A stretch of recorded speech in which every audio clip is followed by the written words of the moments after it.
पुंडलीकवरदा हरिविठ्ठल श्री ज्ञानदेव माऊली ज्ञानेश्वर महाराज। या कुंदेंदु तुषारहार धवला या शुभ्रवस्त्रावृता या वीणावरदंडमंडितकरा या श्वेतपद्मासना या ब्रह्माच्युतशंकर प्रभृतिभिर्देवहि सदा वंदिता। सा मां पातु सरस्वती भगवती निःशेषजाड्यापहा। जयांचे केलिया स्मरण होय सकळ विद्यांचे अधिकरण। तेचे वंदो श्रीचरण श्री गुरूंचे जयांचे निआठवे शब्दसृष्टी अंगवे। सारस्वतागवे जिव्हेशिये वक्तृत्व गोडपणे अमृता ते पारुखे म्हणे। रस होती ओळंगणे अक्षराशी भावाचे अवतरण अवतरविती निजखुण। हातातढे संपूर्ण तत्वबोध श्री गुरूंचे पाय। जै हृदय गिमसो निठाय तै वढे भाग्य होय उन्मेषासी। ते नमस्कारोनि आता सच्चिदानंदरूपाय विश्वोत्पत्त्यादिहेतवे। तापत्रय विनाशाय श्रीकृष्णाय वयं नुमः।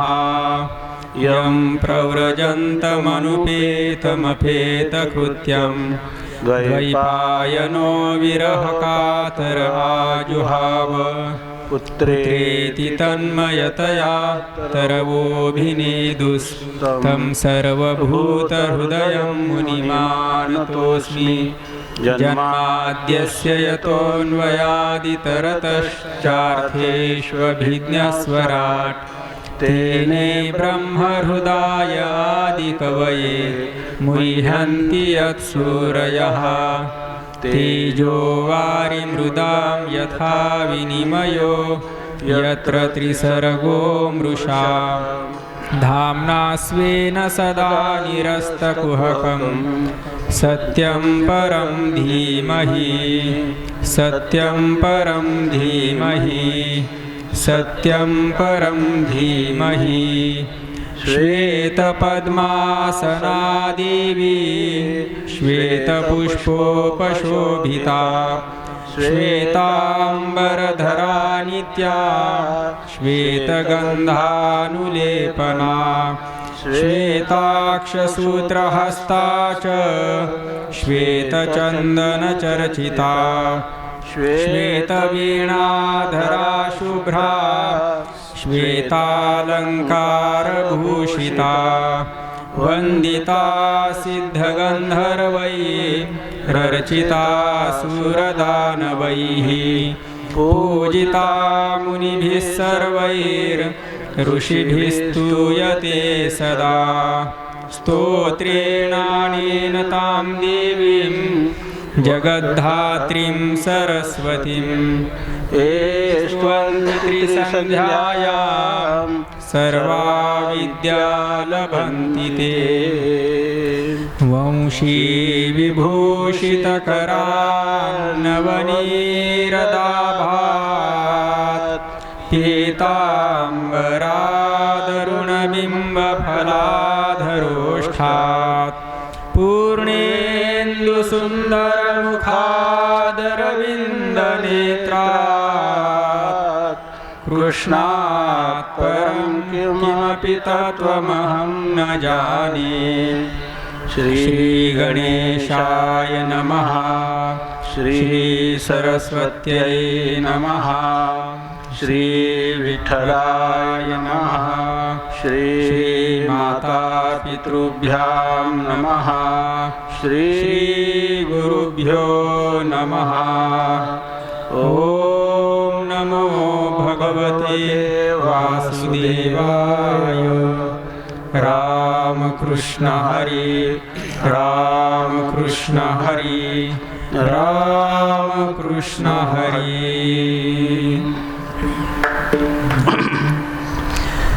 दसविये द्वारी ओहट पडिला, नेणता पै गेला पाहावया।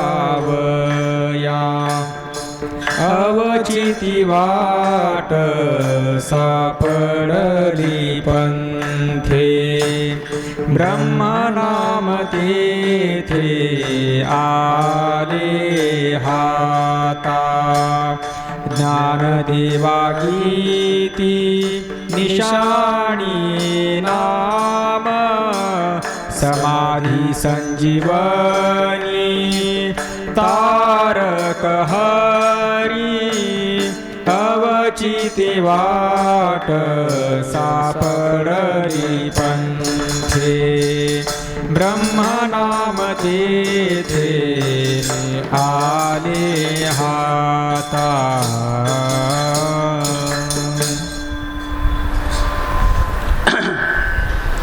दसविये द्वारी ओहट पडिला, नेणता पै गेला पाहावया। अवचिती वाट सापडली पंथे, ब्रह्मनाम तेथे आले हाता। ज्ञानदेवा गीती निशाणी नाम, समाधी संजीवनी तारक हरी।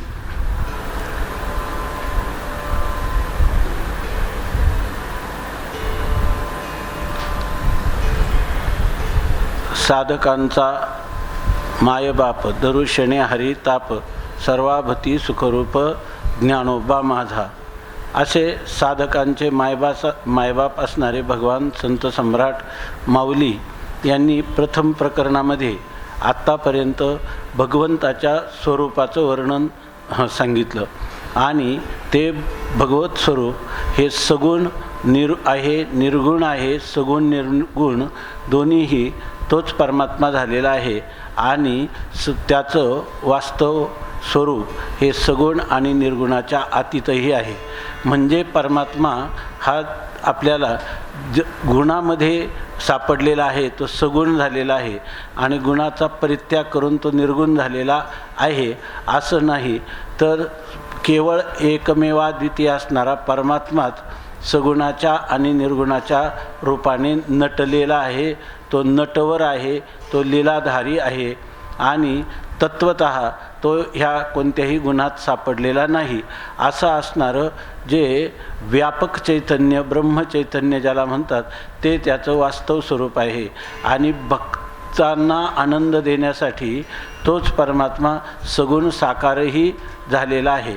आणि केवळ सगुण साकार झालेला परमात्मा त्याचं जर प्रेमपूर्वक आपण त्याची भक्ती केली तर तोच परमात्मा त्याचं दुसरं अंग जे आहे, दुसरा पैलू आहे, त्या निर्गुण स्वरूपाचंही ज्ञान करून देतो।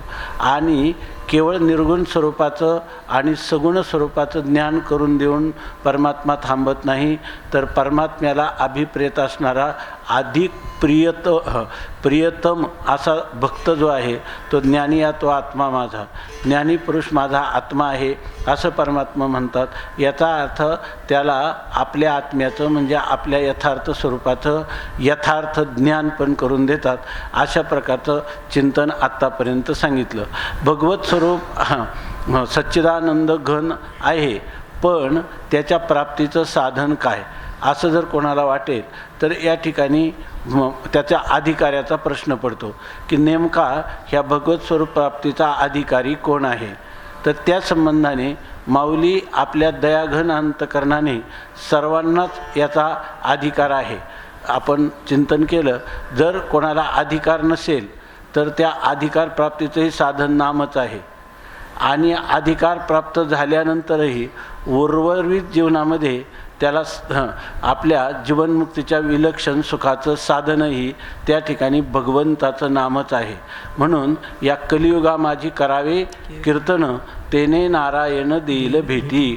कलियुगामध्ये जीव जे आहेत ते अत्यंत अल्पज्ञ आहेत, नंतर विषयासक्त आहेत, त्यांच्या ठिकाणी विरक्तीचा अभाव आहे, शास्त्राचं अध्ययन करू शकत नाही, नंतर सर्व वायुमंडल हे या ठिकाणी दूषित झालेला आहे.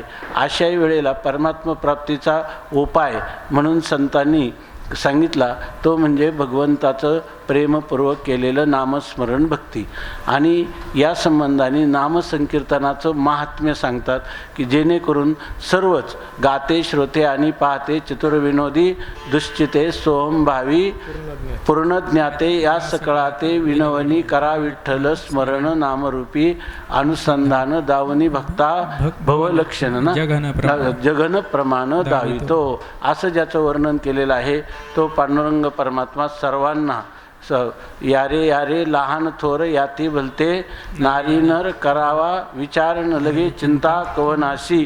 अशा प्रकारचं इतकं सोपं साधन सांगतात की मोडोनिया वाटा सूक्ष्म दुस्तर केला राज्यभार चाले ऐसा. या ठिकाणी असं साधन सांगितलं की एक गावे आम्ही विठोबाचे नाम आणि कापे काम नाही आता. असं सगळ्या असणाऱ्या योगाच्या किंवा ज्ञानाच्या वाटा ह्या वाटा कठीण आहेत म्हणून आम्ही केला राज्यभार चाले ऐसा. आम्ही राजमार्ग स्थापित केला आणि तो वेदानुमोदित असं साधन आहे आणि तेच आमच्या अनुभवाला आलेलं आहे आणि तेच संपूर्ण या साधक विश्वाला आम्ही या सांगत आहोत. आणि ते साधन कोणतं तर नामस्मरण. परंतु हे नामस्मरण जे साधन आहे ते साधनही कोणाला होत नसेल तर ते जर करावं वाटलं तर आपल्याला प्राप्त व्हावं असं वाटलं तर पण प्राप्त तर नाही तर त्याला काय करायचं साधन तर त्याला नामस्मरण हेच साधन आहे. नामस्मरण करीत गेलं की त्याला पुन्हा नामस्मरण करण्याची आवड निर्माण होते, प्रेमपूर्वक करायला लागतं. अगोदर केलेली वैधी भक्ती ही प्रेमात्मक किंवा अनुरागात्मिका भक्तीत पर्यवसित होते. ही गोष्ट मनोविज्ञानाप्रमाणे आणि आपल्या वैदिक संस्कृतीत सांगितलेल्या सर्व ऋषीमुनींनी संतांपर्यंत सर्वांनी सांगितलेलं हे अमोघ कधीही व्यर्थ न जाणारं असं साधन किंवा हत्यार संतांनी आपल्याला दिलेलं आहे. संती हे पहिलं लाविले निशान ते नाम वैखरी मुखे गरजो. आपण फक्त वैखरी वाणीनं त्याचं मोठ्याने जप करावं. आपल्याला जर वाटत असेल की हे नाम जे आहे तर हे वैखरी वाणीनं म्हटलेलं नामासंबंधाने जे शास्त्र आहे त्याच्यामध्ये वैखरी वाणीनं उच्चारलेलं नाम हे नामोच्चारण हे कनिष्ठ सांगितलेलं आहे. उपांशू जप जो केला, उपांशी म्हणजे बाहेर फक्त ओठ हालतात, कोणाला आपण उच्चारण केलेलं ऐकू जात नाही, आपला आपणच ऐकतो, तो उपांशू आहे. आणि त्याच्यापेक्षा मानस जप हा सर्वात श्रेष्ठ सांगितलेला आहे.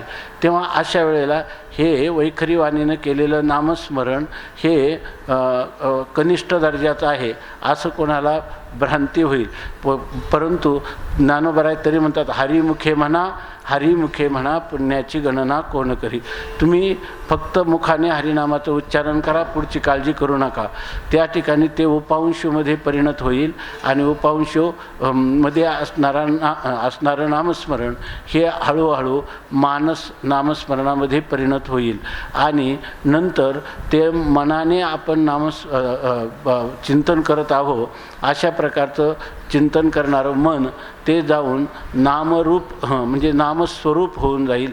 नाम आणि नामी याच्यामध्ये अभेद असल्यामुळं नाम हे भगवंताचं रूप आहे, परब्रह्म स्वरूप आहे. त्यामुळं आणि योगशास्त्राच्या दृष्टीनं विचार केला किंवा शब्दशास्त्राच्या दृष्टीनं विचार केला तर हे जे षडचक्र आहेत त्या षडचक्रामध्ये कुंडलिनीचा जो प्रवास होतो मूलाधारापासून तर या ठिकाणी कंठ प्रदेशापर्यंत किंवा विशुद्ध चक्रापर्यंत म्हटलं तर आज्ञाचक्रापर्यंत सहस्रार चक्रापर्यंत कुंडलिनीचा प्रवास होतो. आणि कुंडलिनीची जागृती झाली तर ती ऊर्ध्व दिशेने सहस्रार चक्रापर्यंत जाते.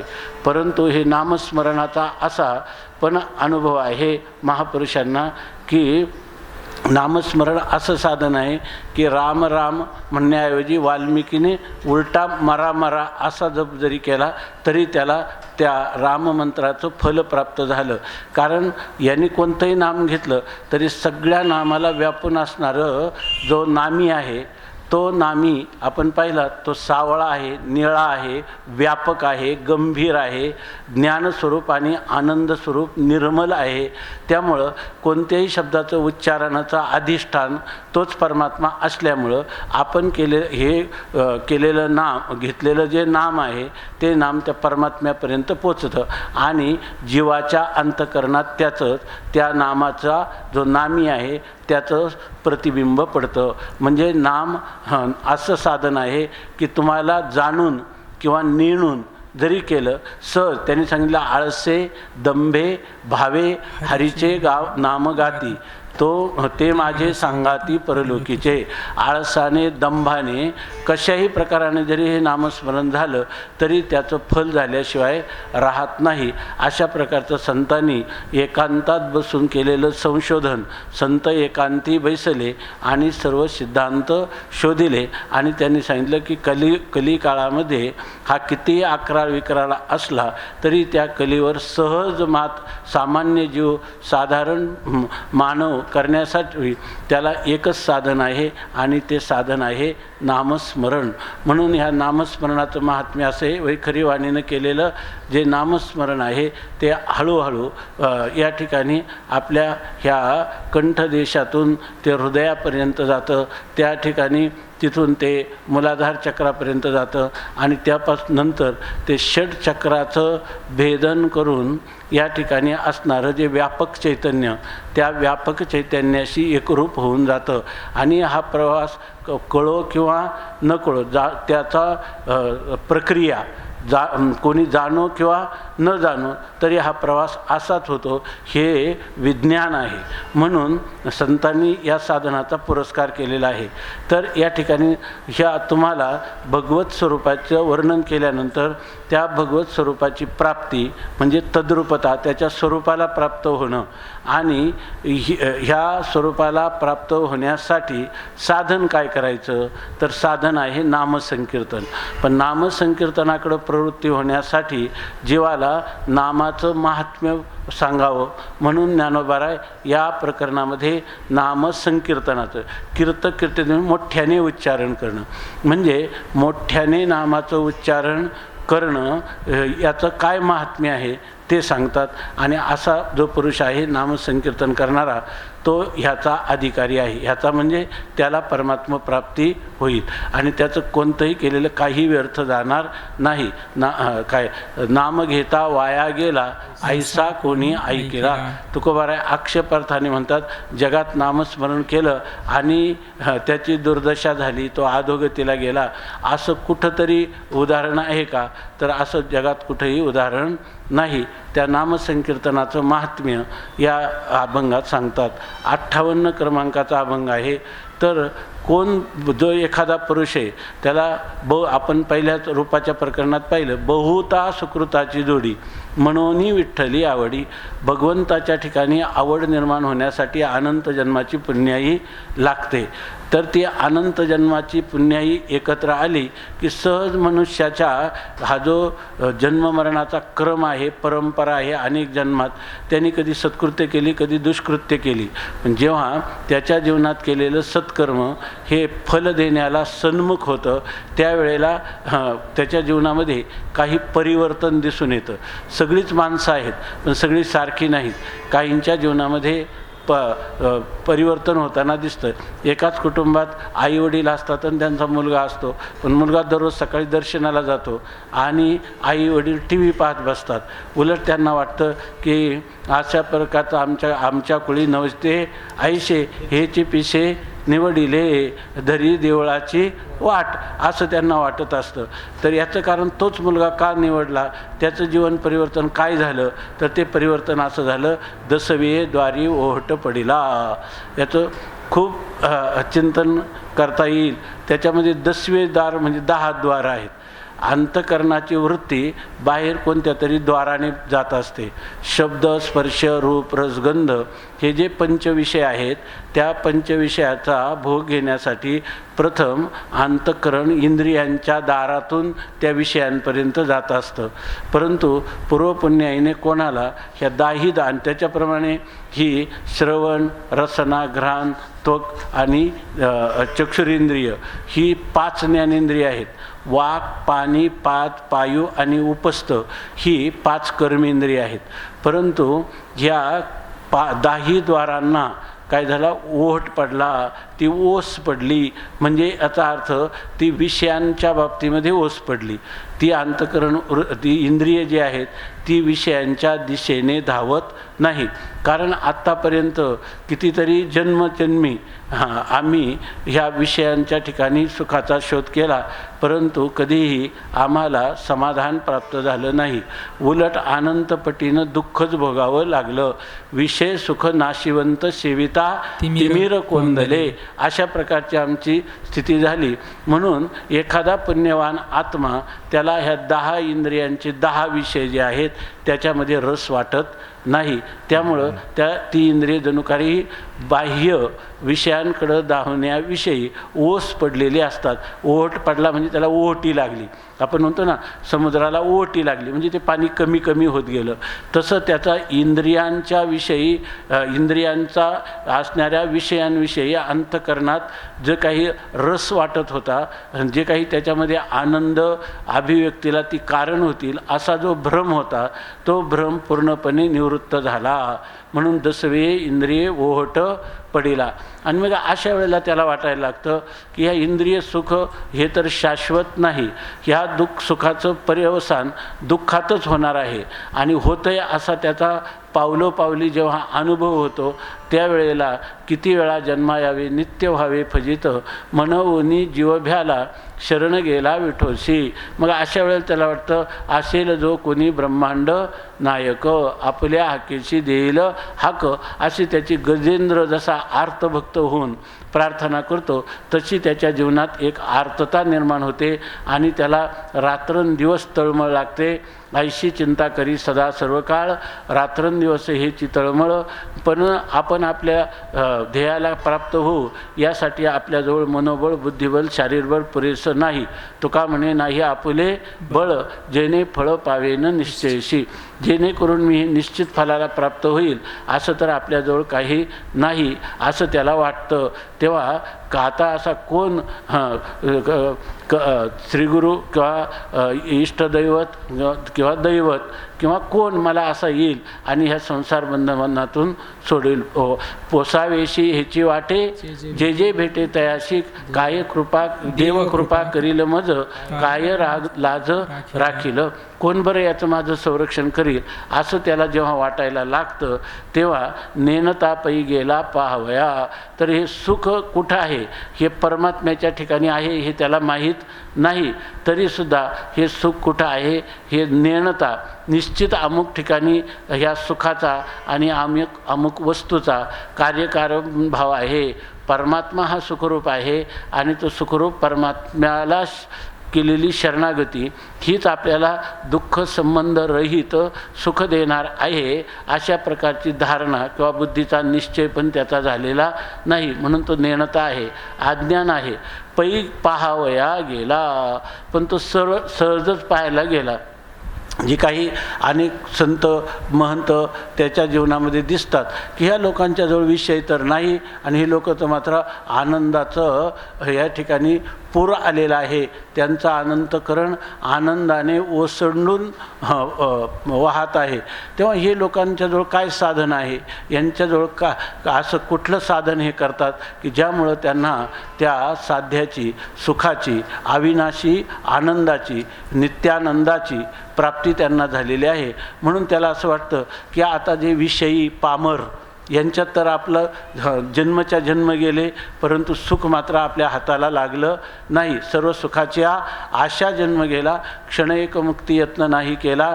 हिंडता दिशा सीन पावला, माया वेष्टीला जीव माझा, माझे सोयीत नेनती कोणी, काहीच न करती मज वाचुनी, इष्टमित्र सज्जन सखे, हे तो सुखाची मांडणी, एकला मी दुःख भोगी, कुंभ पाक जाचनी.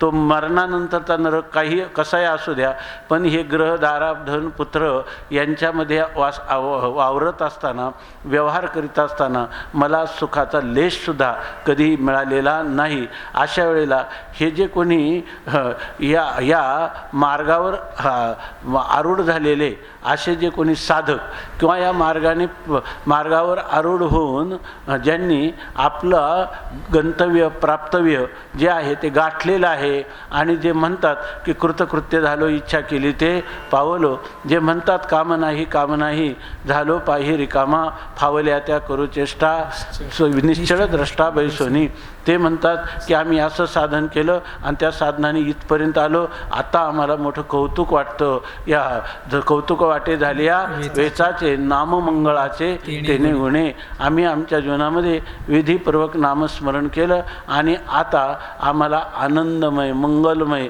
असे क्षण आम्ही भोगत आहोत. या ठिकाणी नाही या आनंदाशी जोडा असे त्यांचे तृप्तीचे उद्गार बाहेर पडताना दिसतात. म्हणून ते म्हणतात की नेनता पै गेलो पाहाव्या. तर हे काय आहे याच्याविषयी एक त्याच्या अंतःकरणात असणारं जे कुतूहल आहे, त्या कुतूहलाने मी ते पाहायला गेलो.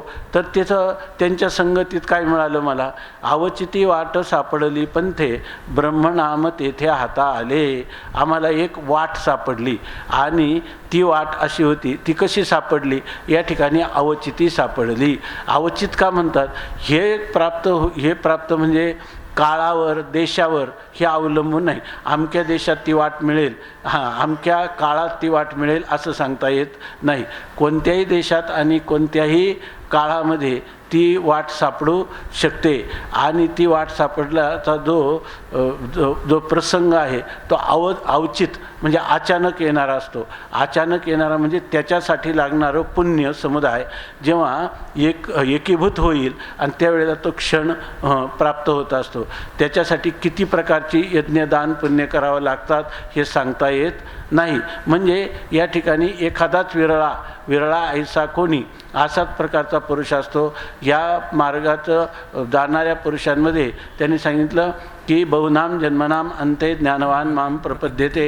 एखाद्या अनेक जन्माच्या शेवटी त्या पुरुषाला ही वाट सापडत असते आणि त्याला म्हणतात की अवचित अचानक त्याला वाट सापडली. आणि वाट सापडल्यावर त्याला हाताला काय आलं, त्या वाटेवर ब्रह्मनाम तेथे आले हाता. त्याला ब्रह्मस्वरूप असणारं भगवंताचं नाम हाताला आलं. हे ब्रह्मस्वरूप, ब्रह्म जसं अविनाशी आहे त्याप्रमाणे हे नामसुद्धा नित्य आहे. भगवंताचं नाम भगवंताच्या स्वरूपाला सोडून कधीच राहत नाही. म्हणजे त्या ब्रह्माचं नाम हाताला आलं म्हणजे ब्रह्मच हाताला आलं. परंतु ते ब्रह्मनाम मला हाताला आलं म्हणजे साधू संतांच्या संगतीमध्ये मला त्या भगवन नामोच्चारणाचं मार्गदर्शन झालं किंवा त्या साधूंनी मला ब्रह्मस्वरूप असणाऱ्या नामसाधनाचं तो अवलंब कर असं सांगितलं. आणि मग मला ज्ञानेश्वर महाराज म्हणतात, ज्ञानदेवा गीती निशाणी नाम समाधी संजीवनी तारक हरी. आणि ज्ञानदेवा गीती, ज्ञानोबरायांचं जे गीत आहे, जे काव्य आहे, अभंगवाणी आहे, त्या अभंगवाणीचं एकमेव उद्दिष्ट जर काय असेल, निशाणी शब्दाचा अर्थ आहे संकेत. तो संकेत किंवा खूण ज्ञानोबराय जेव्हा गातात तेव्हा त्यांच्या गायनामध्ये काय असेल, ज्ञानोबराय सांगतात, अष्टांग योगे नशी निजे यमनियम निरोध न किजे रया. वाचा गीत गाईजे गाता वाता श्रवणी ऐकिजे रया. गीता छंदे अंग डोलीजे लीला विनोदे संसार तरीजे रया. बाप रुक्मा देवरू विठ्ठलू नामे जोडे विठ्ठल. बाप रुक्मा देवरू विठ्ठलू नामे जोडे हा उपायो किजे रया. हेच ज्ञानदेवांचं गीतातलं अभंगवाणीतलं निशाणी आहे. म्हणजे हेच त्याचं उद्दिष्ट आहे, हाच त्याचा संकेत, हीच त्याची खूण आहे की तुम्ही नामस्मरण करा. आणि यापासून प्राप्त होणार काय आहे तर समाधी संजीवनी. तुम्हाला संजीवन समाधी प्राप्त होईल. ही प्राप्त होणारी समाधी तुम्हाला देहात प्राण असताना याची देही याची डोळा, ही समाधी म्हणजे तुमचं सम्यक आधान म्हणजे सम्यक स्थापना अंतःकरण वृत्तीची त्या स्वरूपाच्या ठिकाणी होईल, भगवत स्वरूपाच्या ठिकाणी होईल, की जे आनंद रूप असणारा परमात्मा त्याची समाधी म्हणजे त्याच्या ठिकाणी तुमच्या चित्ताची एकाग्रता, धारणा, ध्यान आणि समाधी, आणि ही कधी तर मरणोत्तर असं हे फल नाही, तर संजीवन समाधी तुम्हाला प्राप्त होईल, अर्थात जीवनमुक्त अवस्था तुम्हाला प्राप्त होईल. आणि याच्यामध्ये एक गोष्ट अशी आहे, इथं उद्धरेद आत्मना आत्मानम नाही, आपणच आपला उद्धार करावा असं नाही, आपण नामस्मरण करावा. आणि नामस्मरण करत असताना, या मार्गाने जात असताना आपण स्वतः कष्टाने तरून जायचं नाही. त्यांनी माऊली सांगतात की एक स्वयंबुद्धीच्या बाही रिगाले तयाची शुद्धीची नाही, तयाची शुद्धीची नाही. एक स्वयंबुद्धीच्या बाही रिगाले तयाची शुद्धीची नाही, एक जाणीवेच्या डोही गर्वेची गिळले, अशा प्रकारची स्थिती आहे. पण ही नामधारकाला कधीच येणार नाही, तर तो तारकहारी. कारण या ठिकाणी नामस्मरण करणारा पुरुष का त्याचं जीवनामध्ये त्याला तारणारा कोण आहे? तारक हरी, त्याला तारून नेणारा हरी आहे. त्याची प्रार्थनाच आहे, माझे चित्त तुझे पायी राहे ऐशे करी काही, धरोन या बाही भवा तारी दातारा, चतुरातू शिरोमणी गुण लावण्याची खाणी, मुगुट सकळामणी धन्य तूची विठोबा, करिया तिमिराचा नाश उदय होनी प्रकाश, तोडी आशापाश करी वास हृदयी. आणि तो म्हणतो नेनतेपणे मी या ठिकाणी आलेलो आहे, पाहे गुंतलो नेनता, माझी असो तुम्हा चिंता, तुका ठेवी माथा पायी आता राखावे. अशा प्रकारची त्याची मुळात ह्या साधनेला प्रवृत्त होतानाच त्याची ही प्रार्थना होती, साधनही तूच करून घे आणि साध्यही तूच प्राप्त करून दे, मी कोणीच नाही, माझं साधन आणि माझं साध्य तूच आहे, माझा आश्रय आणि विषय तूच आहे. म्हणून भक्त भगवंताला नेहमी आळवताना एक खोचक वाक्य बोलत असतो, ते कोणतं? राजयाचे लेकरू पांघरे वाकळ तरी ते सकळ लाज कोणा. असं माझं सर्व जे हृदय आहे ते मी तुझ्यापुढं उघडं केलेलं आहे, आता तूच काय आहे? तारणहार आहेत आणि तुझं नावही हरी आहे, म्हणून त्याला म्हणतात की तारक हरी. आता ही स्थिती जेव्हा मी हे जे नामस्मरण संतांच्या संगतीमध्ये मला हे नामसाधन मिळालं आणि मी त्या नामसाधनाचं अनुष्ठान केलं, तेव्हा मला प्राप्त झालेली जी स्थिती आहे ती स्थिती ज्ञानोबराय या अभंगात 59 क्रमांकाच्या अभंगात सांगतात. भावाचे निबळे घेतले वैकुंठ, हरिनाम नीट वैकुंठ मार्ग, सोपे हो साधन साधावया लागी, न लगे उपाधी नाम ते, ज्ञाने सहित ज्ञान विज्ञाने सिधन, वृत्तीचे समाधान निवृत्ती करी, शांती दया क्षमा करुणा निधी प्रेम, नेऊनी परब्रह्म भावे मिळती, ज्ञानदेवो सांगे भावो मिनला गंगे, सुस्नात सर्वांगे हरी गंगा, सोपे हो साधन साधावया लागी, न लगे उपाधी नाम ते. भावाचे निबळे घेतले वैकुंठ, हरी नाम नीट वैकुंठ मार्ग. आता संतांनी सांगितलेलं जे साधन आहे ते अमोघ साधन नाम आहे, परंतु आपली प्रवृत्ती नामामध्ये सगळे संत सांगतच आहेत. या ठिकाणी काय वाजतसे बोंब कोणी नायकती कानी, हरी हरी न म्हणती त्याची थोर झाली हानी, असं सांगत असले तरीसुद्धा लोक त्याच्याकडं प्रवृत्त होत नाही. देव न लगे देव न लगे असंच म्हणत राहतात. परंतु यासाठी एक गोष्ट आहे की ज्याच्या ठिकाणी भाव आहे, भूसत्तायाम, की अरे हे जे साधन आणि आपल्याला प्राप्त करायचं साध्य यांच्यामध्ये निश्चित कार्यकारण भाव आहे. आणि संत ज्या वेळेला म्हणतात संतांची माझ्यावर दया आहे, संतांना माझ्यापासून काहीही अपेक्षा नाही, त्यांना केवळ चिंता माझ्या उद्धाराची आहे, आणि अशा वेळेला त्यांनी सांगितलेल्या साधनाचं आपण अनुष्ठान करायलाच पाहिजे. अशी अंतकरणात जी काही भावना किंवा जी अंतकरणाची वृत्ती होते, कोणती की नामस्मरणाला साधक, ते कशामुळे होते, त्या वृत्तीला भाव म्हणतात किंवा त्याला काय म्हणतात, भावना. ह्या अंतकरण वृत्तीच्या एक कक्षा आहेत. साधारणपणे भक्ती सिद्धांतामध्ये बरेच वर्णन केलेलं आहे, परंतु त्याच्यामध्ये पहिला भाव आहे, दुसरी श्रद्धा आहे आणि तिसरं प्रेम आहे. तर ही भाव म्हणजे ही परमात्मा नावाची वस्तू निश्चित अस्तित्वात आहे. आणि संतांच्या संगतीत बसताना शिवाजी महाराजांना आपल्या मी एक राजा आहे आणि सर्व प्रजेचा पोषण करता आहे असा अभिमान झाला, तेव्हा तो भाव उत्पन्न करण्यासाठी समर्थांनी त्यांना एका जिथं हे बेलदार लोक दगडं फोडत होते तिथं नेलं, आणि एक मोठा दगड होता, तो दगड त्यांनी घन मागवला आणि त्या घनाने हातोड्याने शिवाजी महाराजांनाच तो दगड फोडायला सांगितला. दगड दुभंगला तेव्हा त्याच्यामध्ये एक त्या दगडामध्ये एक खड्डा होता, त्याच्यात थोडं पाणी होतं आणि त्या पाण्यामध्ये एक बेडूक होता, आणि त्या बेडकाने तो जीभ जी आहे ती बाहेर आत होत होती, लळलळ करत होती.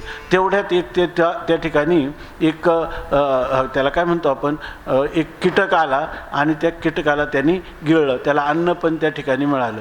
तेव्हा समर्थांनी सांगितलं तुकोबारायांचाच अभंग आहे काय, पाषाणाचे पोटी बैसला दरदुर तयामुखी तारा कोण घाली, असं म्हटल्याबरोबर शिवाजी महाराजाच्या अंतकरणामध्ये भाव उत्पन्न झाला की अरे ह्या संपूर्ण जगताचा पालन पोषण करणारा हा परमात्मा श्रीहरीच आहे, आपण कोणीच नाही.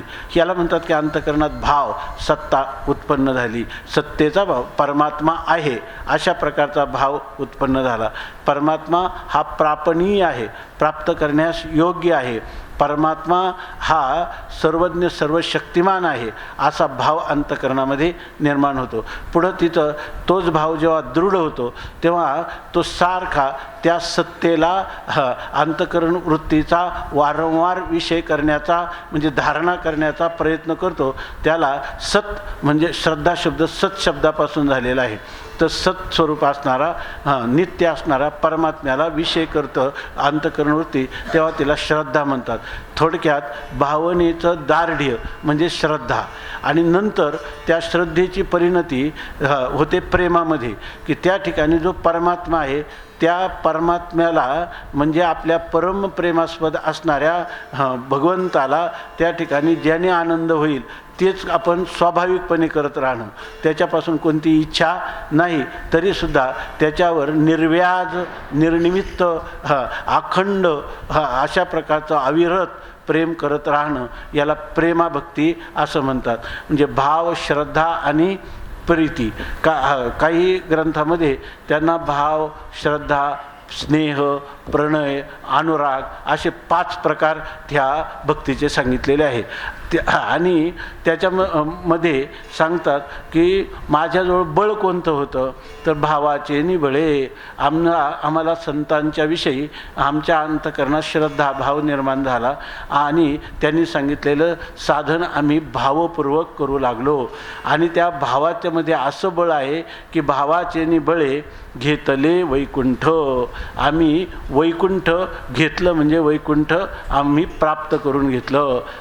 इथं वैकुंठ शब्दाचे 3 अर्थ आहेत. एक वैकुंठ म्हणजे परमात्म्याला वैकुंठ असं म्हणतात. जे विष्णू सहस्रनामामध्ये वैकुंठ हे परमात्म्याचं एक नाम आहे. नंतर वैकुंठ तुकाराम महाराज वैकुंठाला गेले म्हणजे वैकुंठ हा एक लोकविशेष आहे, त्यालाही वैकुंठ असं म्हणतात.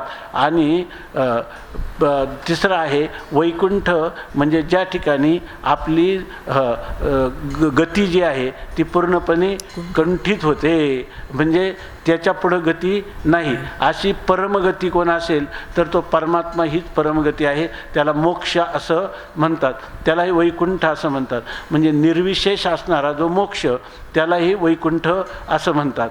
तर या ठिकाणी आम्हाला भावाचे निबळे घेतले वैकुंठ, आम्हाला परमात्माही प्राप्त झाला, लोकविशेष वैकुंठ तेही प्राप्त झालं, आणि त्याचा परमपुरुषार्थ जो मोक्ष तोही आम्हाला नामाच्या बळाने प्राप्त झाला.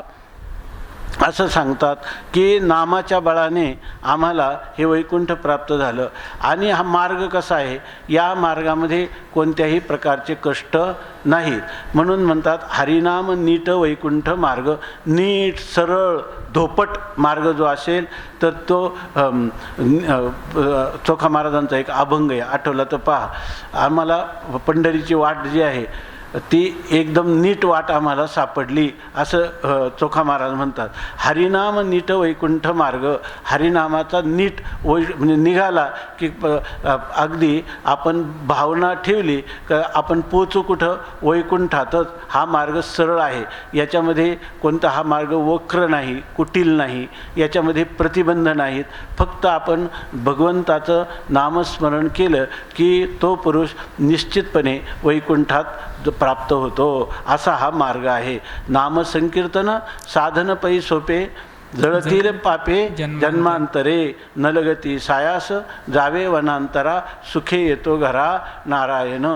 ठाईचं बैसोनी करा एकचित्त, आवडी अनंत आळवावा. रामकृष्ण हरी विठ्ठल केशवा, मंत्र हा जपावा सर्व काळ. यावीन संत शपथपूर्वक सांगतात, यावीन असता अनिक साधन, वाहा तसे आन विठोबाची. तुका म्हणे सोपे आहे सर्वाहुनी, शहाणा तो धनी घेतासे. म्हणून म्हणतात सोपे हो साधन साधावया लागी. हे साध्य करण्यासाठी हे अत्यंत सोपं असं साधन आहे. न लगे उपाधी नाना मते. याला दुसऱ्याही कोणत्याही उपाधी किंवा दुसरी अनेक प्रकारची असणारी कठीण असणाऱ्या साधनांचं अनुष्ठान करण्याची आवश्यकता नाही. तुकाराम महाराज काय म्हणतात, साधोत करोत तपादी साधने, कोणी साधोत गोरांजने. आम्ही नवजो तया वाटा, नाचू पंढरी चोटा. असा हा मार्ग आहे. न लगे उपाधी नाना मते. ज्ञाने सहित ज्ञान, विज्ञानेशी धन का घन आहे, विज्ञानेशी धन, वृत्तीचे समाधान निवृत्ती करी. या ठिकाणी ज्ञानेसहित ज्ञान. ज्ञानेसहित ज्ञान म्हणजे काय, ज्ञानासहित ज्ञान म्हणजे नामस्मरण करणाऱ्या पुरुषाला ज्ञान म्हणजे परोक्ष ज्ञान, आणि त्या परोक्ष ज्ञानासहित ज्ञान म्हणजे अपरोक्ष ज्ञान, अनुभूतीचं ज्ञान, साक्षात्कार. त्याला शब्द जे आहेत ते शब्दाच्या द्वारा होणारं जे परोक्ष ज्ञान आहे तेही ज्ञान होतं. तो शास्त्राचं अध्ययन करत नाही, तरी तुका तरी सहज बोले वाणी, आणि त्या घरी वेदांत वाहे पाणी. आणि तुकाराम महाराज म्हणतात की आमच्या ही गोष्ट काय तो मला हा अनुभव आला आणि मग तुम्हाला मी सांगतो, असं तुकाराम महाराज म्हणतात. अनुभवे आले अंगा, आणि ते या जगात देतसे. अशी आम्ही सहज बोलू आणि त्याच्यामध्ये वेदांत येऊन जाईल.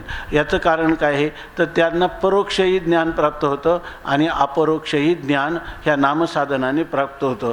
इतकंच नाही तर विज्ञानेशी धन.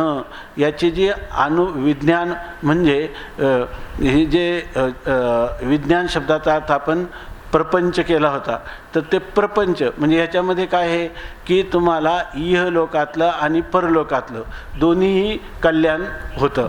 की या नामसाधनाचे असं आहे की तुका म्हणे गाजे वैकुंठी सोहळा, आणि याही भूमंडळा माझी कीर्ती. असं विज्ञानासहित प्रपंचासहित ज्ञान प्राप्त होतं. म्हणजे प्रपंचरूपी जे धन आहे किंवा प्रपंचातील जे धन आहे तेही धन तुम्हाला प्राप्त होतं.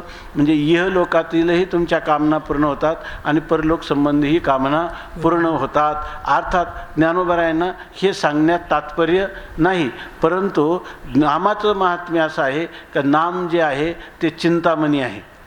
चिंतामणी स्वरूप असणारं नाम, कल्पवृक्षाप्रमाणे असणारं नाम हे त्या साधकाच्या सर्व इच्छा पूर्ण करतं. विज्ञानेशी धन आणि वृत्तीचे समाधान निवृत्ती करी. आता तुम्हाला एक असं होईल की मग नामसाधनाने तुम्ही कायम प्रवृत्तीतलाच व्यवहार करताल. प्रवृत्ती कशाला म्हणतात?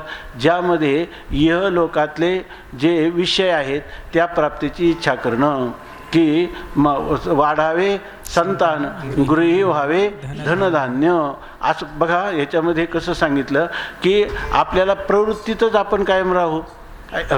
त्या मनुष्याला जर सकाम उपासना केली, सकाम कर्म केलं, तर त्याला जे फल आहे त्याच्या कामना तृप्त होतात तुमच्या साधनाने, मग तो कायम त्याच साधनात राहील. इतर पूर्वमीमांसकांनी केलेलं सकाम कर्म ते त्याला कायम जन्म मरण परंपरेत टाकील. पण सकाम केलेलं नामस्मरणाचं पर्यवसान हे निष्काम नामस्मरणात होतं. आणि ही आमची अनुभूती आहे असं माऊली म्हणतात. वृत्तीचे समाधान निवृत्ती करी. ही कोणती प्रवृत्ती आहे की आम्हाला इप्सित विषय मृत्यूलोकातले किंवा इहलोकातले प्राप्त व्हावे म्हणून केलेलं सकाम अनुष्ठानाची प्रवृत्ती. पण ही प्रवृत्ती अशी होते की त्याच पुरुषाला नामस्मरण जेव्हा त्याच्यावर नामकृपा करतं, नाम हेच देव असल्यामुळं ते नाम जेव्हा कृपा करतं तेव्हा त्याच्या अंतकरणात हळूहळू वैराग्याचा उदय होतो. आणि जसं ना, संत चरण रज लागता सहज वासनेचे ब्रीद जळोनी जाय, मग रामनामी उपजे आवडी आणि सुख घडोघडी वाढू लागे. आतापर्यंत तो परमात्म्याला आश्रय करत होता आणि विषय कोणाला करत होता? विषयाला विषय करत होता. आता त्याला असं वाटतं की आपल्या जीवनात ही त्रुटी आहे. परमात्मा हा संपूर्ण आनंद स्वरूप असताना त्या आनंद स्वरूपाची ऐश्वर्य त्याच्या ठिकाणी नित्य असताना आणि त्या ऐश्वर्याचा वतनदार मी ह्या नामसाधनेने होत असताना ह्या विषयांच्या विषयीची भीक मागणं आणि विषयांना करणं हे योग्य नाही. अशा वेळेला तो हळूहळू त्या परमात्म्याला त्याची वृत्ती विषय करते. आश्रय तर परमात्म्याचाच आहे. आता आश्रय आणि विषय हे दोन्ही एक होऊन जातात आणि हे त्याचं जीवन आहे. यालाच म्हणतात निवृत्ती जीवन. म्हणजे इथं आतापर्यंत ऐहिक जीवन केवळ ऐहिक विषयांच्या प्राप्तीलाच या ठिकाणी प्रवृत्ती म्हणत नाही, अथवा पारलौकिक सुखाची दिव्य सुखाचा प्राप्ती व्हावी असं वाटणं आणि त्यासाठी साधन करणं हे सुद्धा काय आहे?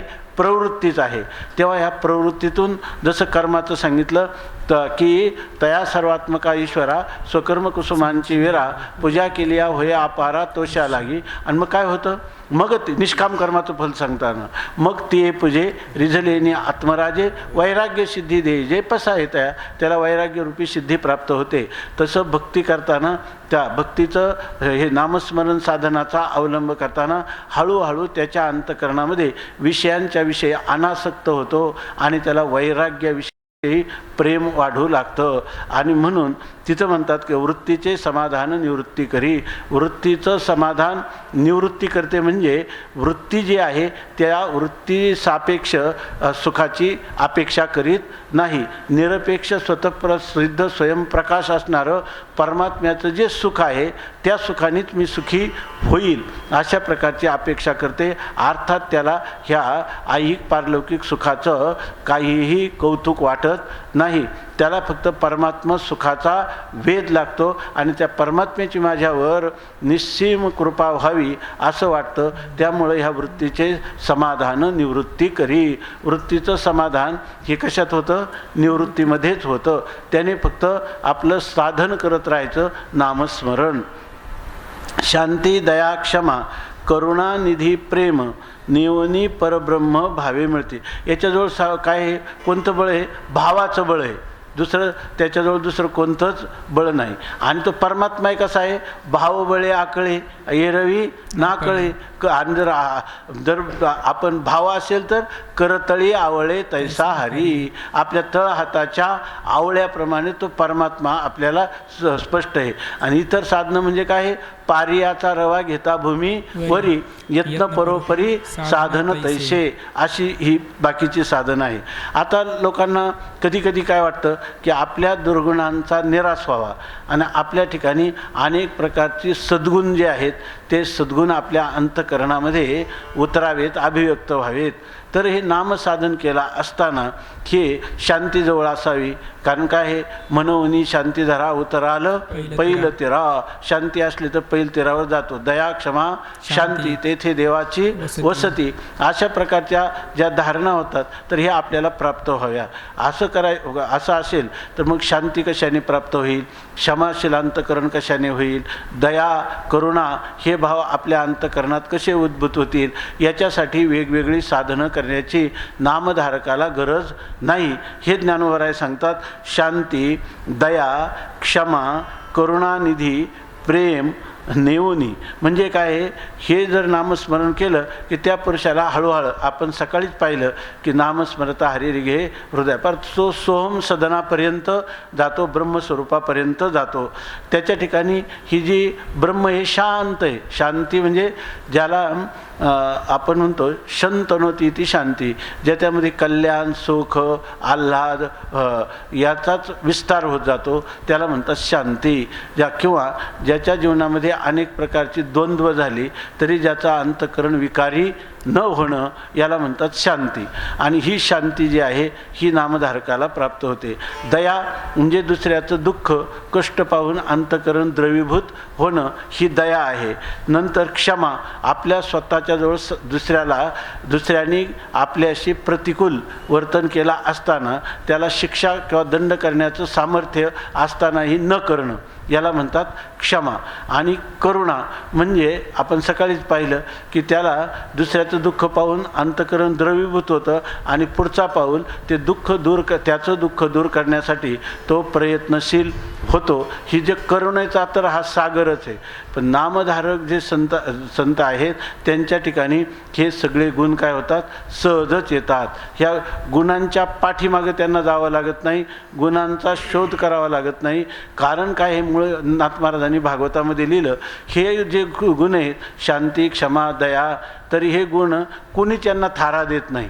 ह्या जगामध्ये मायेचा असा काही प्रभाव आहे, मोहाचा असा प्रभाव आहे की कोणीही हे रजोगुणी आणि तमोगुणी, ह्या रजोतमोगुणी व्यक्तींचं किंवा माणसांचं प्रमाण हे अधिक असल्यामुळं सत्वगुणात्मक असणाऱ्या ह्या वृत्तींचा कोणीच अंगीकार करत नाही. त्यामुळं त्या कंटाळून साधूच्या जीवनात येतात की हे स्थान आपल्याला चांगलं आहे. का, नामस्मरण करणाऱ्या पुरुषाच्या ठिकाणी हे पाप जे ना ते वसो न शके पाप आणि जाये त्रिविधतो ताप, तुटे भवरोग संचित क्रियमान भोग, ऐशे विठोबाचे नाम उच्चारिता खंडे जन्म. असं वसो न शके पाप जाये त्रिविधतो ताप, तुका म्हणे माया होय दासी लागे पाया. नामधारकाचे दास्यत्व हे काय करते, माया करते आणि त्याच्या पायाजवळ लोटांगण घेते, तिची सेवा करते. रजोगुण तमोगुणाला झडवून टाकते आणि सत्वगुणाचा प्रकर्ष करते. आणि त्याच्या ठिकाणी दया क्षमा शांती आणि करुणा या सर्व गुण जे आहेत पार ते सर्व घ्यायचे. अद्वेष्टा सर्वभूतानांपासून तर येतु धर्म्यामृतम इदम यथोक्तम पर्युपासते, इथपर्यंत हे सगळे जे गुण आहेत ते गुण त्या ठिकाणी येतात. कारण का, खरे हे जे सद्गुण आहेत ह्या सद्गुणांचं निदान भांडार आहे परमात्मा. सगळ्या गुणांचं भांडार परमात्मा आहे आणि तो परमात्मा ज्या हृदयात राहतो तिथं हे गुण काय करतात, त्याचं दास्यत्व करण्यासाठी त्याचं कामारी होऊन त्या ठिकाणी येतात. म्हणून म्हणतात की शांती दया क्षमा करुणानिधी प्रेम नेवनी परब्रह्म.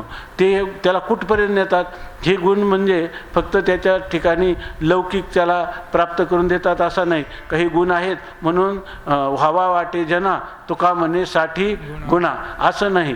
तर तो देवाचा भक्त तो देवाशीच गोड, इतरा अनेकांशी चाड नाही त्याची, अनेकाशी चाड नाही त्याची. त्याला केवळ लौकिक प्राप्त करून देणं हे तर त्याचं लौकिक फळ झालं. त्याला अलौकिक फळ कोणतं आहे, परमात्मा प्राप्ती. म्हणून तो भावे त्याच्याजवळ असणारं जे भाव नावाचं बळ आहे त्याच्यामुळं तो परब्रह्मा मिळती, तो परब्रह्म स्वरूपाला जाऊन मिळतो. ज्ञानदेव सांगे भावो मिनला गंगे. आणि हा जो भाव आहे ना, काय आहे, भाव उत्पन्न होतो पण भाव टिकला पाहिजे. तुकोबाराय काय सांगतात की कठीण योगावनी क्षेम व कविता होतो श्रम. याचा उपयोग अंतकरणात उत्पन्न झालेले जे परमात्मविषयक भाव आहे ते लोकांना सांगू नये, त्याची प्रसिद्धी करू नये. त्या आपल्या आपल्या आतच आपल्या अंतकरणात ते पचवावेत, म्हणजे ते अधिक दृढ स्वरूप धारण करतात आणि ते आपल्याला फलश्रुती लवकर प्राप्त करून देतात. म्हणून हा जो आनंद आहे किंवा हे जे आपल्या अंतकरणामध्ये आपण करीत असणारे जे साधन आहे नामस्मरण, ते कशाने करतो आपण, भावपूर्वक करतो. आणि हा भाव गंगे मिळला. हा भाव कुठपर्यंत गेला पाहिजे, शेवट वेरी गेला पाहिजे, गंगेपर्यंत गेला पाहिजे. पण गंगेपर्यंत मिळायचा म्हणजे गंगा कोण, तर ते सांगतात की हरिगंगा, श्रीहरिरूपी गंगेपर्यंत पोचला पाहिजे. आणि त्यांनी झालं इतकंच नाही, सर्वांगे सुस्नात, त्यांनी सर्वांगाने सुस्नात झालं पाहिजे. म्हणजे सर्वांगाने सुस्नात होणं म्हणजे आता सांगितलं ना, प्रथम अभंगात दशवेद्वारी ओट पडिला. सर्व जेवढे आपले अवयव आहेत, दशेंद्रिय आहेत, पंचकर्मेंद्रिय, पंच ज्ञानेंद्रिय आणि उभयेंद्रियात्मक असणारं मन, हे सर्व सुस्नात झाली पाहिजे. त्यांना सुस्नात होण्याचं साधन काय, नामाने सुस्नात झाली पाहिजे. आणि कुठपर्यंत, केवळ प्रवृत्त झाले एवढाच भाव नाही, तर तो भाव फलद्रूप होई पर्यंत तसाच तो भाव उपजला भावो तुमचे कृपे सिद्धी जावो. तुका म्हणे आता लाभ नाही या परता. अशा प्रकारचं ही स्थिती टिकून राहावी की आपण परमात्म स्वरूपाला प्राप्त होईपर्यंत हा भाव टिकावा. आणि आपल्या संप्रदायाच्या संतांचं तर असं मत आहे की मिळोनी मिळतचे असे, समुद्री गंगा जळ जैसे, मी होनी तैसे मजची मिळती ना, मजची मी होनी तैसे मजची भजती. गंगाजळ समुद्राला मिळतं आणि पुन्हा मिळूनही मिळतच असे. क्षरला सागर गंगा ओगी मिळे, आपणची खेळे आपणा माझी. मधील ते वाव, पुढील ते वाव अवघी, मधील ते वाव अवघी उपाधी, तुम्हा आम्हा मधी तेची परी. अशा प्रकारची स्थिती प्राप्त होते असं सांगतात. आणि आता ही जी नामसाधना ही आपल्याला शेवटपर्यंत म्हणजे फलप्राप्तीपर्यंत आणि फलप्राप्त झाल्यानंतरही जीवनमुक्तीच्या आनंदासाठी तीच नामसाधना टिकून राहण्यासाठी त्याचं जे काही मार्मिक कारण आहे, रहस्यात्मक असं जे कारण आहे ते कारण आहे संतांची संगती. आणि त्याविषयी आता संतांची आणि भगवंताची संगती म्हणून मागताना संतांची मागत नाही, देवाची मागत नाही. देव वसे चित्ती त्याची घडावी संगती, ऐसे आवडते मना देवा पुरवावी वासना. संत जना सवे भेटी नव अंग संग तुटी. तुका म्हणे जिने भले संत संघष्टने असं सांगतात. तर या भक्तिसुख जे आहे तर हे संतांच्या संगतीत मिळतं. आणि संतांच्या संगतीत का मिळतं तर देव कुठं राहतो, सत्संगामध्ये देव राहतो. नारदामी माझे भक्त गाती जेथे, नारदामी उभा तेथे, मदभक्ता यत्र गायंती तत्र तिष्ठामी नारद. अशी स्थिती असल्यामुळं हे भक्तिसुख आपल्याला कसं प्राप्त होतं याविषयी आणि ते भक्तीचं सुखाचं भोगण्याचं माध्यम काय आहे, भक्तिसुख प्राप्तीचं साधन काय आहे, ते आहे नामस्मरण. हे ह्या अभंगाच्या 60व्या अभंगामध्ये माऊली सांगतात. आली या जवळा भक्ती सुख देखे, पालव पोखे वाणी व भोगी, ते सुख आम्हा विठ्ठल चरणी, निवृत्ती करणी व्यासाची ये, जप तप ज्ञान क्रिया कर्म धर्म, राम कृष्ण नेम गुरु भजने, ज्ञान देव म्हणे संसार निरसी, अखंड मानसी विठ्ठल हरी, ते सुख आम्हा विठ्ठल चरणी निवृत्ती करणी व्यासाची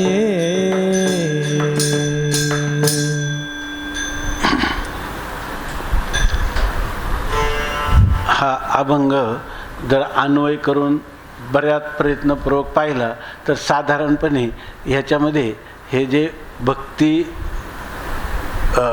भक्तीचे सिद्धांत आहेत तर त्या सिद्धांताला अनुसरून अर्थ करता येतो. एरवी इतका काय अर्थ करता येत नाही. पण बघा, आलिया जवळा भक्ती सुख देखे पालव पोखे वाणी व भोगी, याचा जर सरळ अर्थ जर आपण केला, काहीच अन्वयाचा विचार केला नाही तर अर्थ लागणार नाही. आलिया जवळा भक्ती सुख देखे, जवळ आल्यानंतर किंवा जवळ गेल्यानंतर पहा भक्ती सुख देखे, भक्ती सुख पाहायला मिळतं. आता कोणाच्या जवळ गेलं हे काही कळत नाही. तर मग आपण असं इथं पदाचा अध्याहार काय करायचा, संतांच्या जवळ गेल्यावर भक्ती सुख दिसतं. जर असा अर्थ लागला, पहिली गोष्ट अशी आहे, अध्याहाराने केलेला अर्थ हा कनिष्ठ अर्थ असतो. याच्यामध्ये अन्वय करून बरंचसं पाहावं, शक्यतो अध्याहार करावा लागू नये, आणि लागला तर अर्थ अबाधित स्वरूपाचा अर्थबोध निसंदेह रूपाने व्हायला पाहिजे. तर म्हणतात आलिया जवळा भक्ती सुख देखे. हा, जवळ गेला असताना आपल्याला भक्ती सुख दिसतं. कोणाच्या जवळ, तर संतांच्या जवळ गेला असताना. पालव पोखे वाणी व भोगी. आता म्हणतात पालव पोखे, पालव म्हणजे पल्लवित झालेले जे साधारण भाव अंतकरणात होता तो पोखे म्हणजे पुष्ट होतो. कोणता, संताच्या संगतीत असं होईल काय नाही. पालव पोखे म्हणजे त्याचं जे पल्लवित म्हणजे अगदी तिचं जे हळूवार मृदू प्रारंभिक स्वरूपाचं प्राथमिक स्वरूपाचं जे सुख आहे तर ते काय होईल, पुष्ट होईल आणखीन त्याच्यामध्ये. आणि वाणी व भोगी, आणि त्याला सगळी उणीवच तो भोगीत असतो. आता कुठं अर्थ लागतो, कशाची उणीव भोगतो, अध्याहार का करणं होईना तरी उणीव कशाची आहे का नाही, वाणी व भोगी असं. मग ह्या ठिकाणी असा आपल्याला अर्थ करता येईल की आलिया जवळा भक्ती सुख, आपलं पहिलं असं घ्यायचं, वाणी व देखे. वाणी व देखे म्हणजे आपल्या जीवनात जेव्हा काही उणी वैगुण्य असं जेव्हा तो वाणी व भोगी ती भोगत असतो, म्हणजे विषयांच्या माध्यमातून सगळं दुःखच उणीव भोगत असतो, किंवा परमात्म्याशी विन्मुख झालेल्या जीवनामध्ये सगळी काय आहे, उणीवच आहे. आणि त्या उणीवेचाच भोग त्याला वैगुण्य त्रुटीपूर्ण अशाच प्रकारची दुःखाशी संबंधित अशी सुख तो भोगत असतो. म्हणजे उणीव भोगी का नाही का, वाणी व भोगी. आणि हे देखे असं जेव्हा तो पाहतो, आणि त्यावेळेला तो आलिया जवळा, तो जर संतांच्या जवळ आला किंवा देवाच्या जवळ आला तर पालव पोखे, त्याच्या अंतकरणात संतच मला सुख देतील असं जे पल्लवित झालेला भाव आहे तो पोखे, तो आणखीन पुष्ट होईल. असं करता येईल की नाही. म्हणून असा करावा की या ठिकाणी देखे जो शब्द आहे तो देहली दीपण्याने दोन्हीकडे पाहायचा. वाणी व भोगी देखे, आणि दुसरं जवळा आलिया भक्ती सुख देखे असं जर म्हटलं तर मग पालव पोखे, त्याच्या जीवनात ही पल्लवित झालेला भाव हा आणखीन श्रद्धेमध्ये प्रेमामध्ये परिणत झालेला दिसून येतो. करता येईल ना असा अर्थ. असं सांगतात, ते सुख आम्हा विठ्ठल चरणी निवृत्ती करणी व्यासाचे. आणि ते जे भक्ती सुख आहे त्या भक्ती सुखाचं आलंबन किंवा विषय कोणी आमचा, ते सुख आम्हा विठ्ठलचरणी, ते सुख आम्हाला श्री विठ्ठल परमात्म्याच्या चरणाजवळ किंवा त्याच्या स्वरूपाजवळ गेल्याने प्राप्त झालं.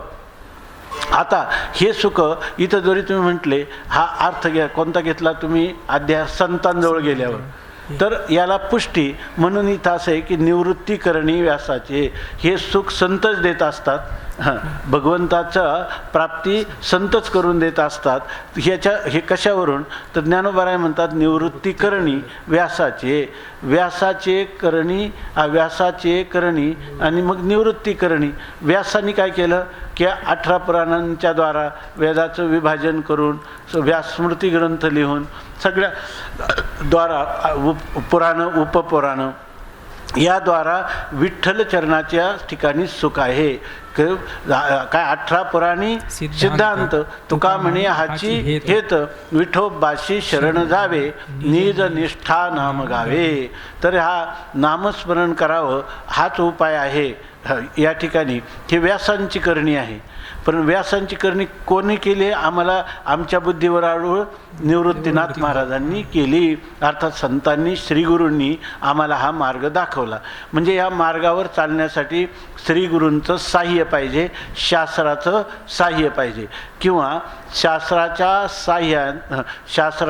साह्याने गुरूंच्या किंवा संतांच्या साह्याने ह्या भगवंताचं जे नामस्मरण रूपी साधन करण्यास आम्ही प्रवृत्त झालो. आणि हे परमात्म्याचं नामस्मरण हेच एकमेवाद्वितीय सुखाच्या प्राप्तीचं साधन आहे असं आम्हाला कळेल, तर ते सुख आम्हाला प्राप्त होईल.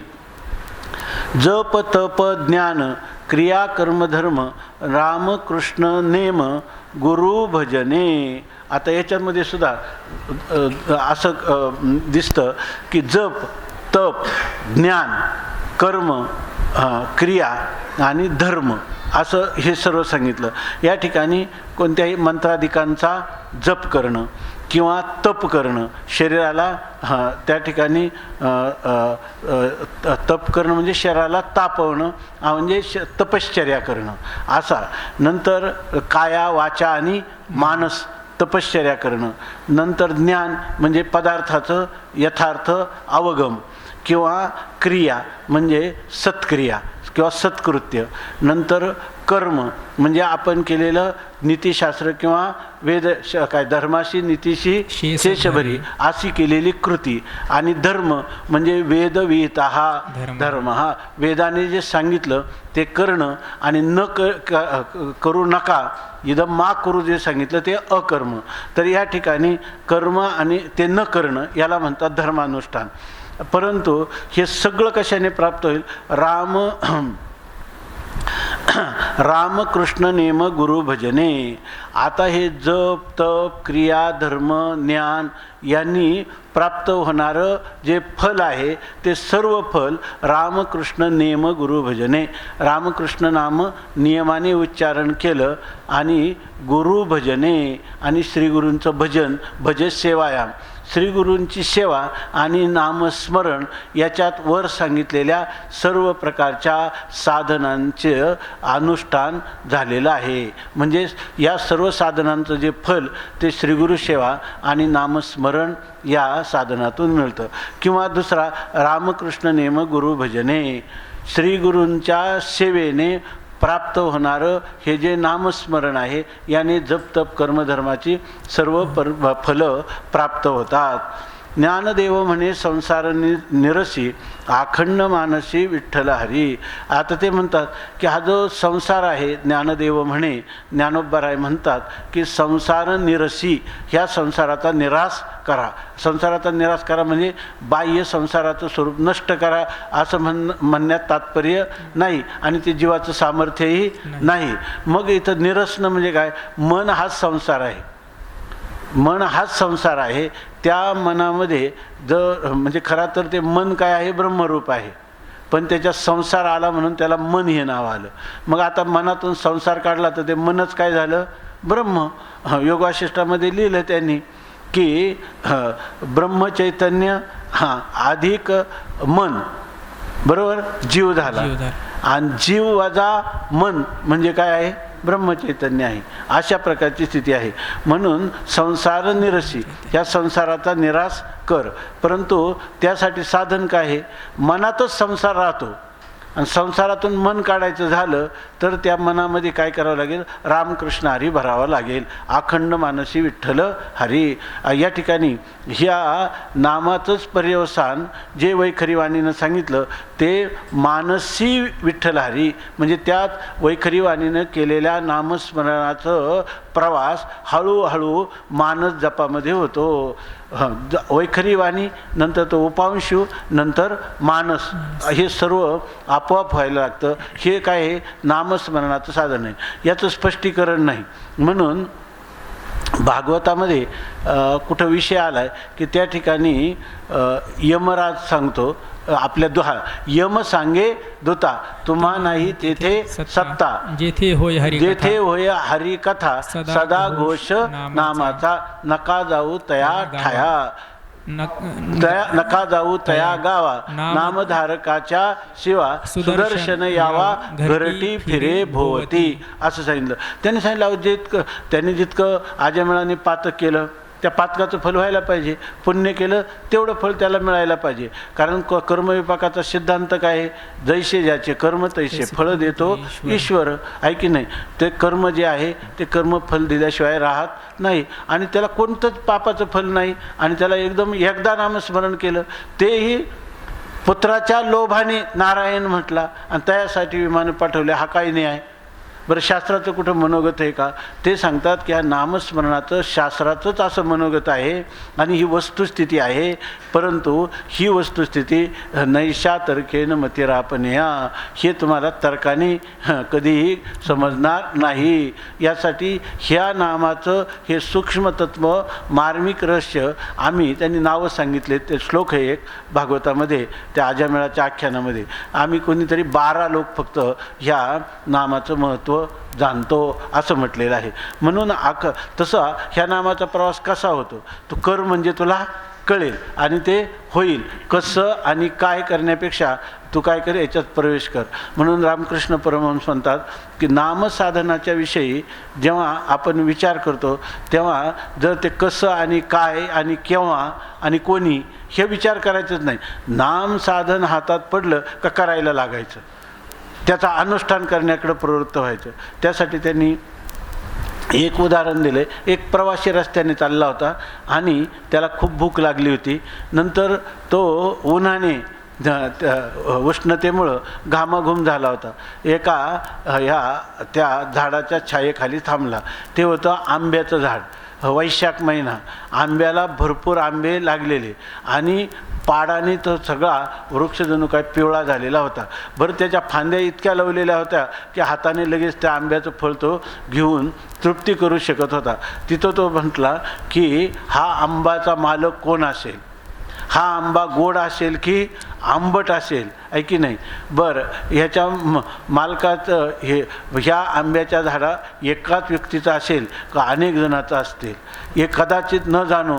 आपण इथं आंबा तोडला तर कोणी आपल्याला काय आक्षेप तर घेणार नाही ना, असा विचार करताना मालक आला आणि त्याने विचारलं काय पाहिजे तुम्हाला, कशासाठी इथं आले. ते म्हणे काही नाही, मी उन्हाने तापलेलो होतो म्हणून थोडा सावलेला होतो. बस सावलेला आणि जा थोड्या वेळाने, आहे की नाही. त्याच्यापेक्षा तो गेला, एक मनुष्य आला आणि त्यांनी काय केलं, आला तर भुकेलेला होता, तो सावलीलाही बसला आणि हात पुरेल तेवढे आंबे तोडले आणि खाल्लेही त्यांनी. तर अशी गोष्ट आहे. आणि इथं काय होतं, विचार करिता वाया जाय काळ आणि लटिकेची मुळं फजितीचे. म्हणून नामस्मरणाचं साधन आहे, त्याच्यामध्ये तर्क करू नये, त्याच्यामध्ये अविश्वास करू नये. आणि त्यामुळं त्या पुरुषाला एक आपल्याला येईलच पुढं 10 नामापराध सांगितलेले. ह्या 10 नामापराध टाळून केलेलं नामस्मरण हे सद्यो फलदायी होत असतं. म्हणून म्हणतात ज्ञानदेव म्हणे संसार निरसी अखंड मानसी विठ्ठलारी. ह्या संसाराचं निरसन करायचे ना, या जन्ममरणाचं निरसन करायचे ना, तर अखंड.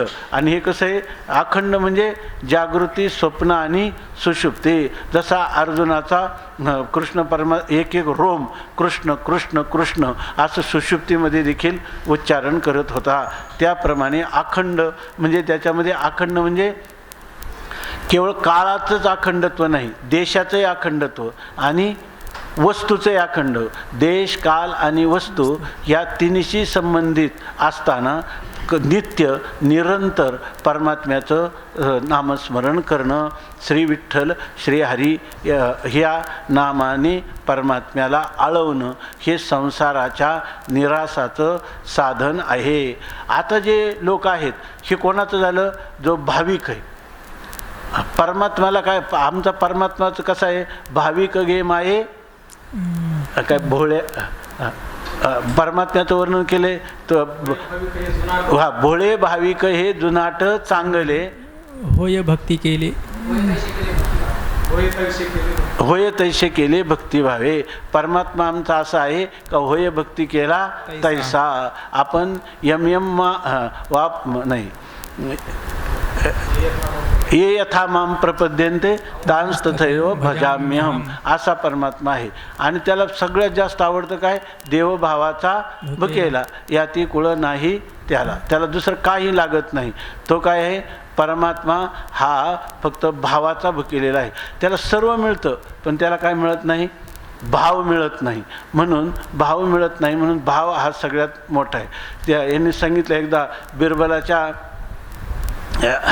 आपल्या अकबराच्या दरबारामध्ये त्यांनी बिरबलला विचारलं, बिरबल ह्या सर्वांमध्ये सबसे बडा कोण? त्यांनी सांगितलं सबसे बडा भाव बडा असं सांगितलं त्या राजसभेमध्ये. भाव बडा ते म्हणले अरे देव बडा सगळ्यात म्हणजे. ते म्हणले देव बडा नाही, देवापेक्षा भाव बडा. देव बडा या भाव बडा असं त्यांनी सांगितलं. त्या इथं काय आहे? बाप दाखव नाही तर श्राद्ध कर. ते राजा त्यांनी सांगितलं सिद्ध करून दे. त्यांनी सांगितलं काय हरकत नाही, थोडा मला काही काळ द्या असं त्यांनी सांगितलं. दिला. नंतर काय केलं? एक दिवस रात्री सर्व झोपेत असताना बिरबलांनी नोकरांच्या साहाय्याने ज्या लोकांनी तुटके जोडे वगैरे फेकून दिलेले असतात ना अंगणामध्ये, ते सगळे जोडे गोळा केले आणि एका शेतकऱ्याच्या शेतात एक खड्डा खणला आणि त्या खड्ड्यामध्ये ते सगळे जोडे पुरून ठेवले. आणि रात्रीतच तिथं एक देवतेचं मूर्ती बसवली आणि लगेच त्याचं छोटंसं मंदिर बांधलं आणि सांगितलं की राजेसाहेब आज आपल्या या ठिकाणी देव स्वयंभू देव प्रगट झालेला आहे स्वतःहून. आणि तो काय आहे? त्या आपलं काशीमध्ये एक देवता आहे, त्याला काय म्हणतात माझ्या आता लक्षात नाही. म्हणजे त्या मनातल्या सगळ्या इच्छा पूर्ण करणारी. काळभैरव नाही, काळभैरव नाही, ते मनसा देवी. ती मनसा देवी मनातल्या सगळ्या कामना पूर्ण करणारी ती मनसा देवी तिथं आहे. काशीला गेले ना लोक तर मनसा देवीचं दर्शन कधी विसरत नाही. कारण का ती मनातल्या सर्व इच्छा पूर्ण करते. म्हणून तिचं नवस फेडायला सुद्धा लोक जातात परत सुद्धा काशीला. तर त्या म्हणे इथं ही देवी प्रगट झालेली आहे आणि स्वयंभू आहे आणि ती भक्ताचे मनोरथ सर्व पूर्ण करते. मग काही लोकांची गर्दी सुरू झाली. लोकांनी नवस केले. नवस केल्याप्रमाणे बऱ्याच लोकांना इथं काय हे तुकाराम महाराज म्हणतात एकी बेकी न्याय होत तसे प्रचित. लोक म्हणतात ओळखा आमचं एकी का बेकी. ते लहान मुलं खेळतात आणि दोनची चुके असले का बेकी आणि एक असलं का एकी. मग ते म्हणतात एकी एकच असतं योगायोगाने. तो म्हणतो ओळखलं आहे की नाही धर तुला. कधी बेकी म्हणतो दोन असतात दिलं. आणि कधी कधी हातफुकी होते, एकी नसते आणि बेकी नसते आहे की नाही. ते म्हणतात एकी का बेकी का हातफुकी म्हणतात.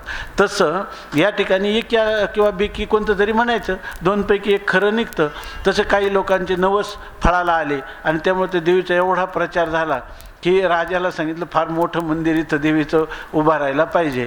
राजाने सांगितलं की एक दिवस ती राणी आली. तिनं सांगितलं माझाही नवस पूर्ण झाला. काय केला होता माहीत नाही पण तो पूर्ण झाला. तर ते नवस पूर्ण झाला आणि तिनं सांगितलं की आपल्याला या ठिकाणी देवीला जायचं. तेव्हा तिथं गेल्यानंतर राणीसहित राजा जेव्हा गेला तेव्हा त्यांनी सांगितलं तुमचा नवस पूर्ण झाला. म्हणजे देवीचं सामर्थ्यच तसे या देवी सर्व भूतेषु अन्नपूर्णे सदा पूर्णे. ज्ञानवैराग्य सिद्ध्यर्थम कोणी मागतच नाही आहे का नाही. तर दुसरंच पाहिजे. म्हणून त्या देवीला जेव्हा एवढं तिचे वाह केली, तिचं महात्म्य वर्णन केलं राजाने राणीनं, तेव्हा त्यांनी सांगितलं थोडं थांबा म्हणे. आणि लगेच त्या देऊळ जे आहे त्या देवळाचं म्हणजे पायापासून उकडून काढा आणि काढलं आणि खाली त्या तुटक्या चपला निघाल्या. त्यांनी विचारलं काय देव बडा की भाव बडा. हे तुम्हाला देव तर तिथं नाही आणि तुम्हाला तर फल प्राप्त झालं. ते भावापणे झालं की असं एक प्रमाण येतो भावापुढे बळ नाही कोणाची सबळ. भावा इतकं बळ जगामध्ये कोणाच्याच ठिकाणी नाही असं तुकोबाराय म्हणतात. त्याप्रमाणे या ठिकाणी हा जो भाव आहे तो भावच फल देत असतो. आणि तो भाव जेव्हा श्रद्धेमध्ये परिणत होतो तेव्हा अधिक फल देतो. आणि तो जेव्हा प्रणय स्नेह किंवा अनुराग प्रेम याच्यामध्ये तो भाव परिवर्तित होतो, तेव्हा काही विचारू नका. तर त्या देवाला त्याच्याशिवाय करमतच नाही. जसं नामदेवराय हे प्रेमळ भक्त आहे, तर देव काय करतात, चंद्रभागेच्या तीरावर माझा नामा कधी येईल अशी वाट पाहतात, आणि धावे चाले मागे मागे सुख दुःख भोगी साहे अंगे, ऐसा प्रेमाचा भुकेला. हाची दुष्काळ दुष्काळ त्याला प्रेमाचा दुष्काळ आहे, असा हा परमात्मा आहे. आपण याच्यासाठी केलं की ज्ञानदेव म्हणे संसार निरसी अखंड मानसी विठ्ठलारी. त्याच्या संसाराचा त्या ठिकाणी संसारातून तो तरुण जातो, कारण तारक हरी आहे. पण जर समजा एखाद्या मनुष्याला अंतकरणामध्ये भाव नसेल, इथं अभाव म्हणजे सप्तपदार्थातला अभाव सांगायचा नाही, तर इथं अभाव म्हणजे भावाचं उणीव किंवा भावाची कमतरता. भाव म्हणजे श्रद्धा किंवा प्रेम याच्यामध्ये परिणत होणारी जी प्राथमिक वृत्ती आहे, ती प्राथमिक वृत्तीसुद्धा ईश्वर एक आहे. त्याला उलट स्थिती काय आहे, त्यांनी सांगितलं इतकं वैर आहे, तर ईश्वर हे नामनस आहे. ज्ञानोबारांनी वर्णन केलं ना, ईश्वर नावसुद्धा त्याला सहन होत नाही. त्याला वाटतं की हे काय आहे, लोकांना हे भूलथाप आहे, अशा हे बिचमे चांदभाई उभा केलेला आहे, याची आवश्यकता नाही. आजचा आपण अंधश्रद्धा निर्मूलन किंवा चारवाक लोकांचं पहा, ते काय म्हणतात, देहा नाम आत्मा ईश्वर पाशान प्रतिमा या परवती प्रमा ढळो नेणे, अशी त्यांची स्थिती आहे. मग असे जे लोक आहे ते अभाविक असं त्यांना म्हणतात. तर इथं त्यांना म्हणतात अभाव म्हणजे अभाविक असणारे जे लोक आहे.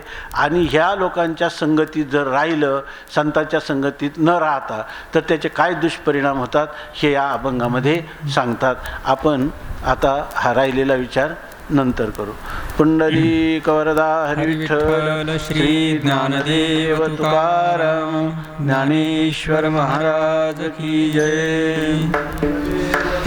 राम ज्ञानदेव तुकाराम ज्ञानदेव तुकाराम ज्ञानदेव तुकाराम ज्ञानदेव तुकाराम ज्ञानदेव तुकाराम ज्ञानदेव तुकाराम ज्ञानदेव तुकाराम ज्ञानदेव तुकाराम ज्ञानदेव तुकाराम ज्ञानदेव तुकाराम ज्ञानदेव तुकाराम ज्ञानदेव तुकाराम ज्ञानदेव तुकाराम ज्ञानदेव तुकाराम ज्ञानदेव तुकाराम तुकाराम तुकाराम. पुंडलिक वरदा हरी विठ्ठल श्री ज्ञानदेव तुकाराम माऊली ज्ञानेश्वर महाराज की जय.